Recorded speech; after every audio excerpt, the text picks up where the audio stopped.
खिलता फूल सभी को अच्छा लगता है और मुरझाया कुम्हलाया फूल स्वीकारने से सभी कतराते हैं। ठीक यही बात हमारे जीवन के साथ भी लागू होती है।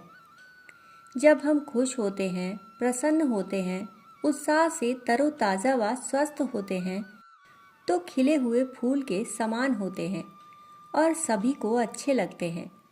परंतु जब हम निराश, हताश, रुग्ण व कमज़ोर होते हैं, तो मुरझाए, कुम्हलाए फूल की तरह होते हैं और सभी हमसे दूर भागते हैं।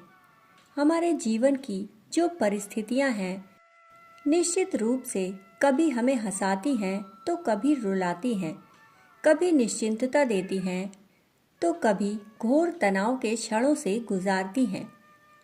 परंतु यदि परिस्थितियों के कारण जीवन की खुशी छिन जाए तो जीवन कभी भी आनंद के साथ नहीं जिया जा सकेगा। परेशानियां हम सभी के जीवन में हैं। इस धरती पर कोई भी ऐसा नहीं है जो तकलीफ में ना हो। इन तकलीफ़ों, मुसीबतों व परेशानियों के रूप अलग अलग हो सकते हैं, परंतु इनका कार्य एक ही होता है, तनाव व परेशानी देना। इनसे निजात पाने का एक ही उपाय है कि खुश मन से इन्हें दूर करने का प्रयास करना। हालांकि दुखी व उदास मन से भी ऐसा किया जा सकता है, लेकिन इसमें नुकसान हमारा ही होता है। निश्चित रूप से परेशानियां चेहरे पर शिकन देकर जाती हैं, लेकिन इसका मतलब यह तो नहीं कि इनके साथ सदा का रिश्ता कायम कर लिया जाए और इन्हें हमेशा के लिए अपना लिया जाए।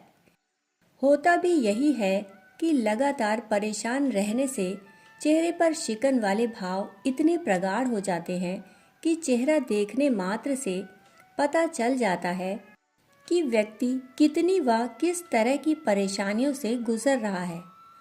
हमदर्दी के लिए तो यह ठीक है, परंतु खुद के लिए, स्वास्थ्य के लिए बिल्कुल भी अच्छा नहीं है। जीवन में कुछ समय के लिए उदास रहने और हमेशा नाखुश बने रहने में बहुत फर्क है। यदि कुछ समय के लिए उदासी है तो हवा की ताज़ी बयार के संग यह उड़ जाती है, गायब हो जाती है।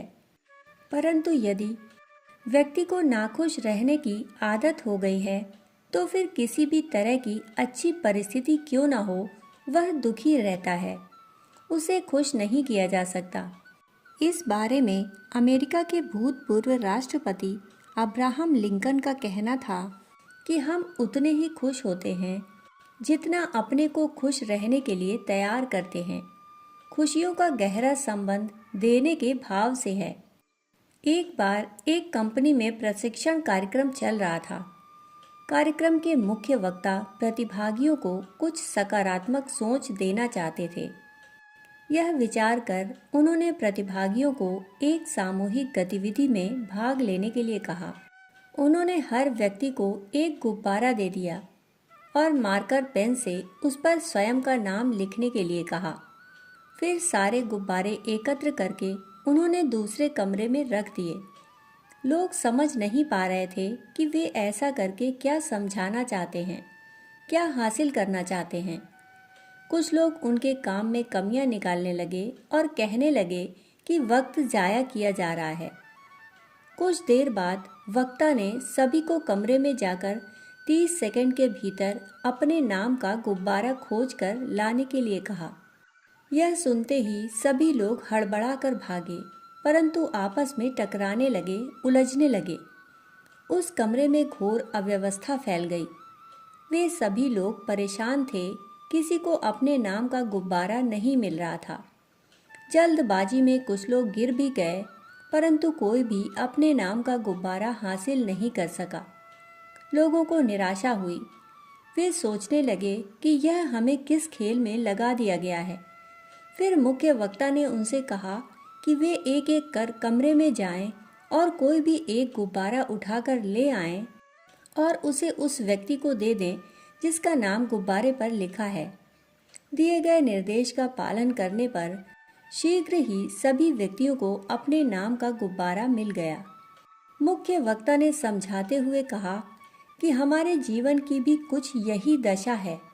लोग पागलों की तरह अपने इर्द गिर्द खुशियों की तलाश कर रहे हैं, परंतु वह उन्हें नहीं मिल रही। असल में दूसरों की खुशियों में ही हमारी खुशी छिपी होती है। यदि हम दूसरों को उनकी खुशियाँ सौंपते हैं तो फिर हमें भी स्वतः ही अपनी खुशी मिल जाती है, क्योंकि असली खुशी तो देने में है, पाने में नहीं। इसलिए दूसरों की मदद के लिए सदैव तत्पर रहना चाहिए। ऐसा कोई भी काम नहीं करना चाहिए जिससे दूसरों की खुशी छिनती हो, बाधित होती हो। जब भी हम दूसरों की मदद करते हैं, उनकी समस्याओं व समाधान पर चर्चा करते हैं और दूसरों में श्रेष्ठता खोजकर उन्हें बढ़ावा देने लगते हैं, तो फिर हमें स्वयं में श्रेष्ठता तलाशने की आवश्यकता नहीं रहती और यह हमारे गुणों में स्वतः ही परिलक्षित होने लगती है। जीवन में मौके अनेक आते हैं। यदि भूलवश एक मौका या अवसर चला जाए तो उस पर पछताने के बजाय आने वाले दूसरे मौके को हाथ से जाने नहीं देना चाहिए। उसे हासिल करने की हर संभव कोशिश करनी चाहिए। यही अवसर गंवाने का सही प्रायश्चित है। देखा जाए तो हमारा जीवन हर दिन एक नया मौका लेकर हमारे पास आता है और हमें इस मौके का भरपूर लाभ लेना चाहिए। जीवन में सब कुछ सही हो तभी हम खुश होंगे, इस पर अपनी खुशी को निर्भर नहीं रखना चाहिए।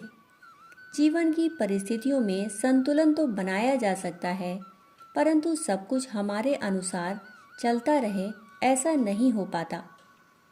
अपनी कमियों को स्वीकार करना और उनसे परे देखने पर ही खुश रहा जा सकता है।